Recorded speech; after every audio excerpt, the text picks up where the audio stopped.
দাঁড়াও দাঁড়াও, আমাদের চচ্চড়ি বাড়িটা খেয়ে যাও গো। দেখো এখানে চচ্চড়ির জন্য মানে বসিয়ে দিয়েছি দুধ।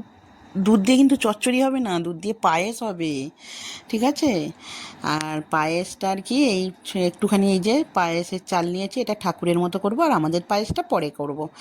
আর পায়েস করে ঠাকুরের মানে জলে ভাসাতে হয়, তারপরে আমি রান্না করতে পারবো, খিচুড়ি টিচুড়ি করতে পারবো আর কি।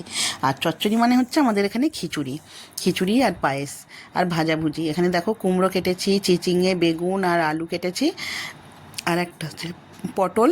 পটল কাটলেই হয়ে যাবে 5 রকম ভাজা, ঠিক আছে? আর এখানে ঠাকুরের পায়েসটা হয়ে গেছে। দেখো এখানে এই আঙট কলা পাতা নিতে হয়, তার উপরে ঠাকুর আঁকতে হয়, আর ফুল দুব্বো আর ধান দিয়ে তোমার পায়েসটা দিয়ে ভাসাতে যেতে হয়। এখানে পাতাটা ধুয়েছি বলে তেল সিঁদুরটা ধরছে না আর কি, একটু অসুবিধা হচ্ছে। যাই হোক করে আঁকলাম। পায়েসটা দিয়ে এবার জলে ভাসিয়ে দিয়ে আসতে হবে।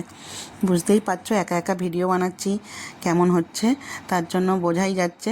আর ভাসানোর ভিডিওটা তোমাদের দেখাতে পারলাম না গো, খুব সুন্দর লাগে ভাসানোটাও। যাই হোক এখানে ভাজাভুজি সব রেডি করে ফেলেছি কোটা।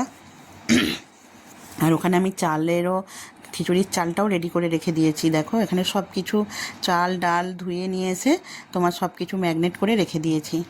মশলা খিচুড়িতে যা যা মশলা লাগে আর কি, তেল নুন লঙ্কা হলুদ যা দেবে, আদা বাটা সব কিছু ওতেই দিয়ে দিয়েছি। আলাদা করে আর আমি মশলা কষবো না, ওইটাই লাস্টে তেল দিয়ে আর শুকনো লঙ্কার ফোড়ন দিয়ে, তেজপাতা আর গোটা জিরের ফোড়ন দিয়ে তেলেতে সুন্দর করে ওই চাল ডালটা কষলেই হয়ে যাবে। সত্যি বলছি বন্ধুরা, সত্যি খুব সুন্দর খিচুড়িটা হয়েছিল। আমি এই রেসিপিটা প্রথমেই বানালাম, বেশ ভালো লাগলো, সুন্দর খেতে লাগলো। হ্যাঁ, আমি তার মধ্যে একটু ম্যাগনেট করার সময় টমেটো আর কাঁচা লঙ্কা দিয়েছিলাম, ওটা ওর সাথে মাখিয়ে রেখে দিয়েছিলাম। জাস্ট অসাধারণ খেতে হয়েছিল খিচুড়িটা, সত্যি ঠাকুরের ভোগ তো ঠাকুরের ভোগ। দেখো আমার এখানে খিচুড়ি মোটামুটি রেডি হয়ে গেছে। আর ওখানে আমার খিচুড়ি রেডি করতে করতে আমার পায়েসও হয়ে গিয়েছিল। পায়েসটা আর তোমাদের দেখাতে পারিনি, মানে দেখাতে পারিনি আর কি, মনে থাকছে না।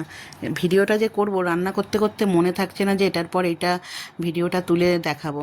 যাই হোক এখানে আমার রান্নার রেসিপি সবই শেষ হয়ে গেছে। এই যে মোটামুটি 5 রকম ভাজা, পায়েস আর চাটনি, এই হলো আমার চচ্চড়ি রেসিপি। চচ্চড়ির মধ্যে যেন আবার চচ্চড়ি খুঁজতে এসো না, চচ্চড়ি নেই, এটাই চচ্চড়ি। যাই হোক আমার রেসিপিটা